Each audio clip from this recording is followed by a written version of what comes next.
মাটির ঘরে মা দুর্গা। এই মাটির ঘরে মা দুর্গা, এই মাটির জিনিসপত্রের ওপরে আমরা একটু যামিনী রায়ের শিল্পকলার ছোঁয়া দিতে চাইছি। আমরা চেষ্টা করছি আপ্রাণ যে নতুনভাবে একটু নতুন সাজে, নতুন আঙ্গিকে আমাদের এই দুর্গাপূজা এবার মানুষের সামনে তুলে ধরব। বাঙালি শ্রেষ্ঠ উৎসব শারদ উৎসব আর মাত্র কয়েকদিনের অপেক্ষা। গোটা রাজ্যে এখন শুধু সাজো সাজো রব।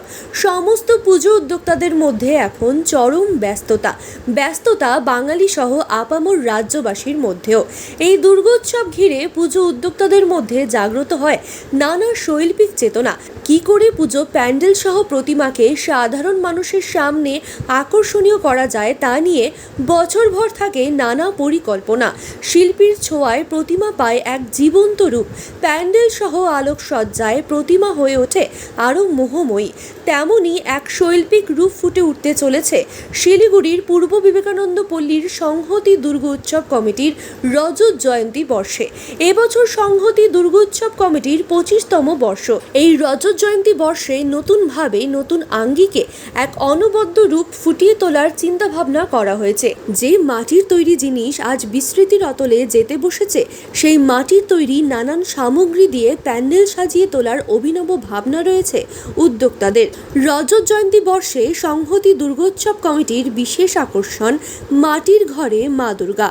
বিখ্যাত বাঙালি চিত্রশিল্পী যামিনী রায়ের ভাবাদর্শে উদ্ভূত হয়ে পাট শিল্পকে আলাদা মাত্রা দিতে চলেছে সংহতি দুর্গোৎসব কমিটি।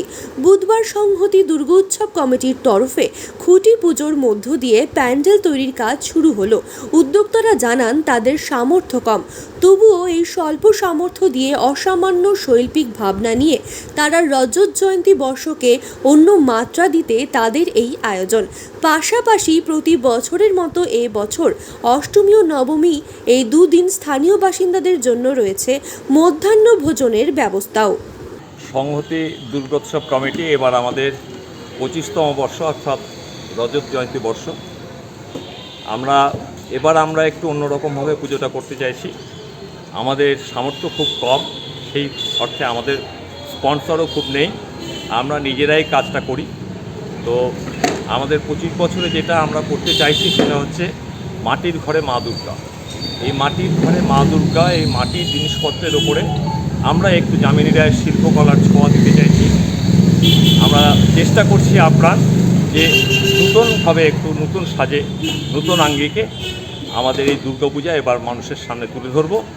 আমাদের এলাকার সমস্ত মানুষ, আমাদের শুভনাধ্যায়ী যারা আছেন, যারা আমাদের বিভিন্নভাবে এতদিন ধরে সাহায্য করে এসেছেন, তাদের কাছে আমাদের অনুরোধ থাকবে একই রকমভাবে এবারও আমাদের সাহায্য করবেন এবং আমাদের এই 25 বছর যেটা হতে চলেছে সেটাকে সাফল্যযুক্ত করে তুলবেন।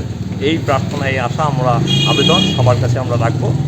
আমাদের এছাড়াও থাকে যেটা আমরা একটু অষ্টমী এবং নবমী গত 24 বছর ধরে যেটা আমরা করে এসেছি, এলাকার সমস্ত মানুষ আমাদের এখানে দুদিন ধরে খাওয়া দাওয়া করেন এবং আক্ষরিক অর্থেই তাদের বাড়ির রান্নাবান্না বন্ধ থাকে। তো সব মিলিয়ে আমরা একটু নতুনভাবে, নতুন সাজে, নতুন রূপে এবার আমরা 25 বছর সেলিব্রেট করতে চলেছি। আপনাদের সবাইকে আমরা আমাদের আহ্বান জানাচ্ছি আমাদের পূজা মণ্ডপে আসবার জন্য এবং আমাদের উৎসাহিত করবার জন্য।